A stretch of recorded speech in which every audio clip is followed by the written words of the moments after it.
ibunya itu adalah makhluk jahat, di mana makhluk jahat ini perlu dihapuskan untuk mengamankan dunia, yang akhirnya membunuh ibunya sendiri dengan 151 kali tikaman. So hello guys, Assalamualaikum dan selamat malam. So hari ni kita akan berborak pasal video yang tengah viral dekat media sosial, either dekat TikTok, dekat Twitter, dekat Facebook, memiliki paras rupa yang amat cantik ataupun cute, tetapi dikaitkan dengan kes pembunuhan yang dilakukan oleh beliau sendiri. So sebelum tu guys, sebelum kita akan mengupas lebih mendalam berkenaan dengan latar belakang dan kronologi tentang kes ini, terlebih dahulu kita tengok dulu video yang viral tersebut. Okey, sekarang Isabella ni telah dibawa masuk dalam bilik perbicaraan dengan berpakaian baju oranye, dan terlihat di situ ada seorang hakim. Mungkin dia punya peguam tengah memberi sedikit pencerahan tentang hari. Lihat guys, dia senyum kayak macam kurang siuman ataupun psycho ataupun sakit mental dari segi fizikal dan dari segi reaksi.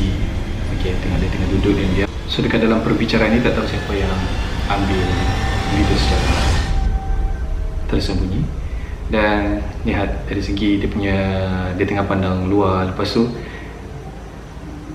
dia rasa sedih, dia rasa macam menangis sikit macam tu kan, dia macam rasa menyesal dengan perbuatan dia.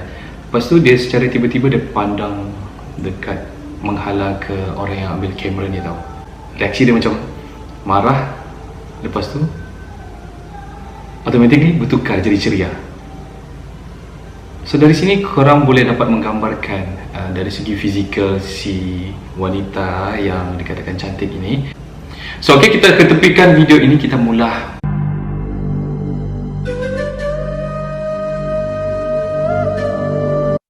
Okey, sebelum tu kita akan rungkai kes ini secara mendalam, menelusuri fakta-fakta kes pembunuhan yang dilakukan oleh wanita ini. Setelah yang ini, teng teng teng, tiba macam budak-budak.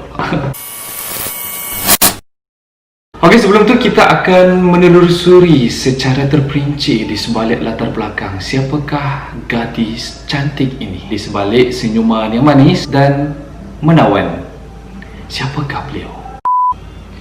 Gelaran diberi adalah Isabella Guzman, di mana beliau telah dilahirkan pada bulan Jun 1995. Dilahirkan dekat Aurora, Colorado, USA, dekat Amerika Syarikat, di mana ayahnya bernama Robert Guzman dan ibunya bernama Yun Mihoy.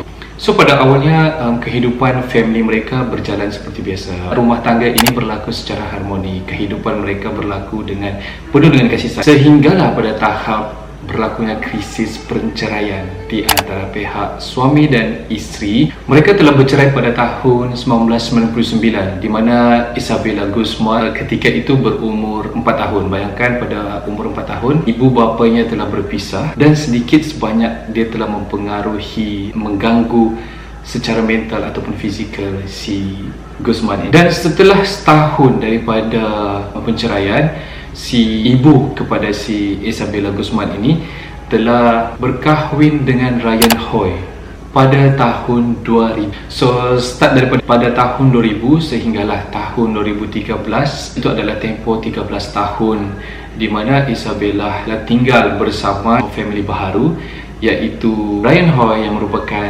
ayah tiri beliau. So sejak dalam tempoh penceraian pada tahun 1999 ketika Isabella berumur 14 tahun, so dekat situ lagi beliau dikatakan telah diacu dengan masalah-masalah keluarga, yang mana beliau ketika itu membangkang penceraian berlaku antara ayah kandungnya dengan ibu kandungnya.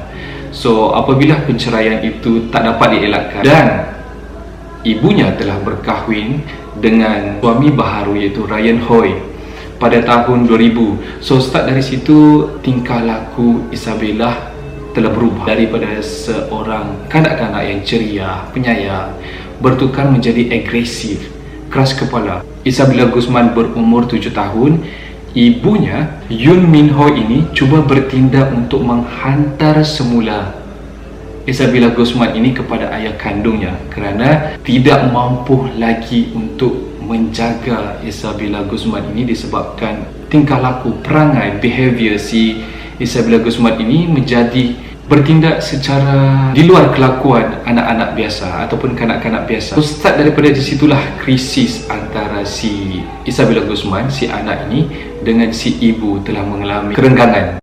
So dari sini guys, korang boleh nilai bagaimana kehidupan dari segi latar belakang yang saya telah terangkan, di mana dari segi kronologi sebelum selepas berlakunya penceraian ini ternampak berlakunya satu transisi perubahan sikap Isabella Guzman yang bertarik. So sejak daripada umur 4 tahun dan menuju ke 7 tahun itu, perubahan drastik telah berlaku dari segi tingkah laku perangai yang dilakukan oleh si Guzman ini disebabkan kebenciannya terhadap ibu kandungnya. So hari demi hari perangai Isabella Guzman ini tindak secara agresif sehingga menunjukkan bibit-bibit ancaman terhadap keluarga, khususnya kepada ibu kandungnya, di mana beliau tidak menghormati orang tua, sehinggalah sampai satu tahap ni krisis antara Isabella Guzman dengan ibunya berlaku apabila pada lewat malam jiran Isabella Guzman ini telah melihat seorang lelaki dia tengah panjat pagar dekat bahagian belakang halaman, dan dikatakan lelaki ini merupakan boyfriend si Isabella Guzman, telah menyelinap masuk ke rumah melalui tingkap. Dan apabila laporan ini sampai kepada ibu Isabella Guzman, secara tidak langsungnya marah dengan tindakan si Isabella Guzman. So start daripada situ jugalah krisis ini telah menjadi makin membara, pergaduhan antara anak dengan si ibu yang akhirnya membawa kepada ancaman pembunuhan terhadap ibunya sendiri. So kita beralih pula kronologi pembunuhan yang dilakukan oleh Isabella Guzman terhadap ibu kandungnya sendiri. Kronologi ini saya merujuk kepada afidavit seperti mana yang saya katakan afidavit itu apa.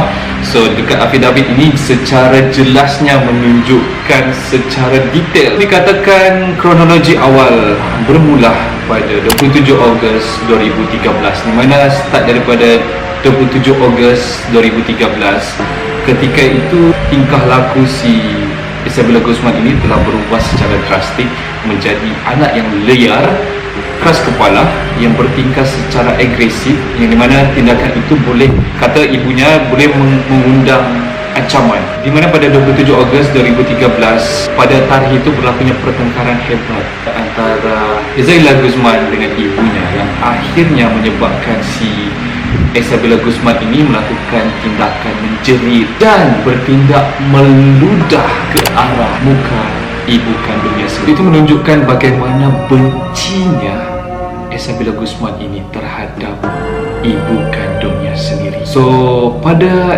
keesokan harinya, iaitu pada hari Rabu bersamaan 28 Ogos 2013, ibu kandung si Isabella Guzman ini telah menunjukkan email yang beliau perolehi daripada Isabella, di mana dekat email itu ada satu statement yang menyatakan you will pay. Kalau diterjemahkan, kau akan menerima nasibnya, lebih kurang macam, di mana disebabkan ada rasa macam ancaman daripada anaknya sendiri.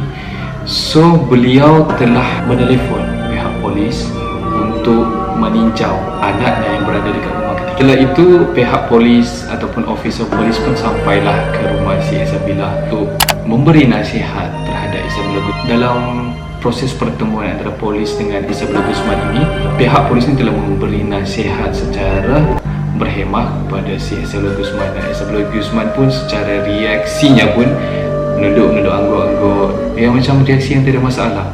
Lepas tu polis berandaian, okey, ini adalah masalah keluarga, diklasifikasikan masalah kecil dan tidak dikatakan memberi ancaman. Tidak terlintas di fikiran officer polis ketika itu yang dimana ancaman ini sebenarnya adalah satu tanda pembunuhan akan berlaku. So apabila ibu Isabella Guzman ini telah mendapat email yang berupa bentuk ancaman, beliau cuba untuk menghubungi suami pertama beliau, iaitu Robert Guzman, agar meminta si Robert Guzman ini datang ke rumah beliau untuk memberi nasihat kepada Isabella Guzman. So, sebelum kejadian pembunuhan, ayah kandung Isabella Guzman iaitu Robert Guzman telah datang ke rumah Isabella dan dikatakan beliau telah bersemuka dengan Isabella Guzman, di mana beliau telah membawa Isabella Guzman dekat bahagian belakang halaman rumah untuk bersiar-siar ketika itu untuk memberikan nasihat, pencerahan tentang masalah rumah tangga yang mereka hadapi ketika itu. So, ini merupakan kenyataan yang dikeluarkan sendiri oleh ayah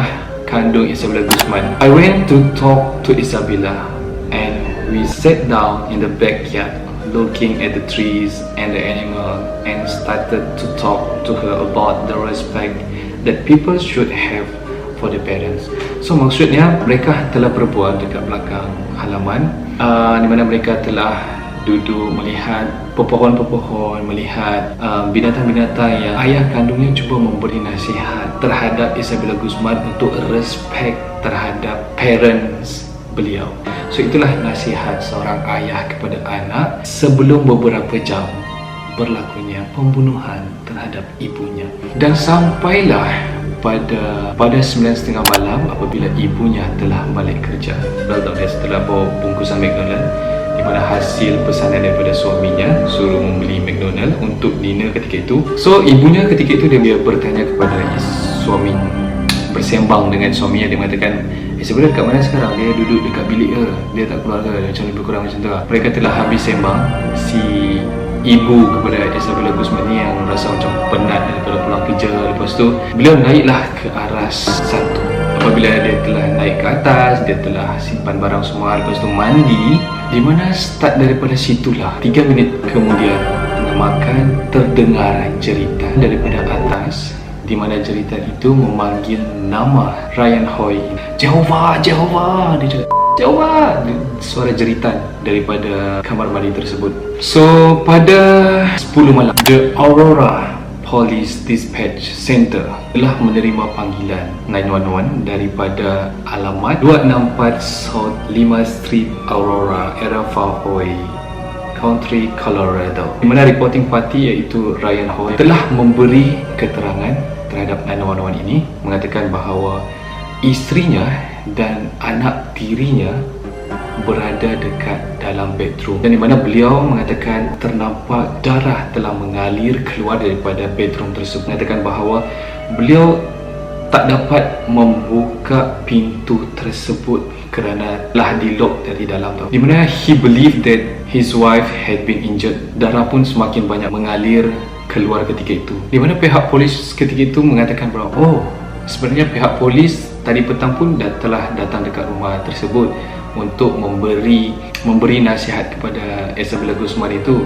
Dan pada hari tersebut juga pada 10 malam, pihak polis terkejut dengan panggilan yang kedua kali yang mengatakan bahawa Ryan Hoy telah melihat darah mengalir dekat dalam bilik mandi tersebut.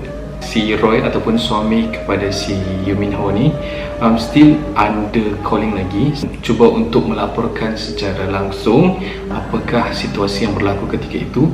Dan apabila beliau sedaya upaya untuk menolak pintu itu agar terbuka, dan akhirnya Isabella Guzman keluar dengan membuka pintu dengan memegang sebilah pisau yang berlumuran darah, mana tangan dan baju Isabella Guzman dipenuhi dengan darah. Ayah tiri Isabella Guzman ini telah masuk ke kamar bilik mandi itu. Beliau ternampak isterinya telah mati, ditikam sebanyak 151 tikaman di bahagian muka dan juga di bahagian leher. Bayangkan, ibu kandung telah dibunuh, ditikam sebanyak 151 kali tikaman dilakukan oleh anak kandung sendiri. Di mana Roy still under calling dengan 911. So 911 ketika itu menasihati supaya si Roy ini melakukan CPR. Sampailah pihak polis telah sampai ke rumah kediaman mereka pada jam 10.16 malam, di mana Sergeant Sin Michel telah sampai ke rumah tersebut, telah bertemu dengan si Roy, dan Roy telah menceritakan itu anak tirinya Isabella Guzman telah melakukan pembunuhan ini terhadap isterinya dan mengatakan bahawa Isabella Guzman ini telah melarikan diri melalui jalan belakang. So apabila paramedik sampai di mana diketuai oleh Dr. Sasu daripada Medical Center of Aurora South yang mengatakan bahawa Yu Min Ho telah meninggal dunia 10:28 malam. Di mana start daripada situ Aurora Police Department cuba sedaya upaya untuk mencari di manakah keberadaan si Isabella Guzman ini. Tak dapat dihubungi disebabkan beliau telah mematikan switch off telefon. Cubaan untuk menghubungi Isabella Guzman ini gagal pada ketika itu. So selepas pembunuhan itu, polis mengatakan si Guzman ini telah melarikan diri dan dikatakan beliau telah pergi ke H-Mart, iaitu merupakan supermarket. Dikatakan Isabella Guzman dikatakan menuju ke restroom dekat H-Mart ini untuk menyalin pakaian dan mencuci rambutnya yang penuh dengan darah. Pekerja dekat H-Mart itu mencurigai dari segi appearance si Isabella Guzman ini. Beliau mengatakan kepada pekerja ketika itu bahawa beliau telah diperkosa di Denver dan cuba untuk melarikan diri dan meminta agar pekerja tersebut tidak menghubungi pihak polis kerana takut polis akan menghantar beliau ke rumah. Dan keesokan harinya, polis ternampak kelibat si Isabella Guzman ini dekat bahagian parking garage dan ketika itulah beliau telah ditangkap. Pada pagi kami, beliau telah dibawa ke Arapahoe Country Court. So guys, di hari perbicaraan Isabella Guzman dekat mahkamah, di mana mahkamah sebulat suara telah mengatakan bahawa Isabella Guzman bebas daripada sebarang hukuman atas faktor sakit mental ataupun dia dikatakan mengalami penyakit paranoid schizophrenia.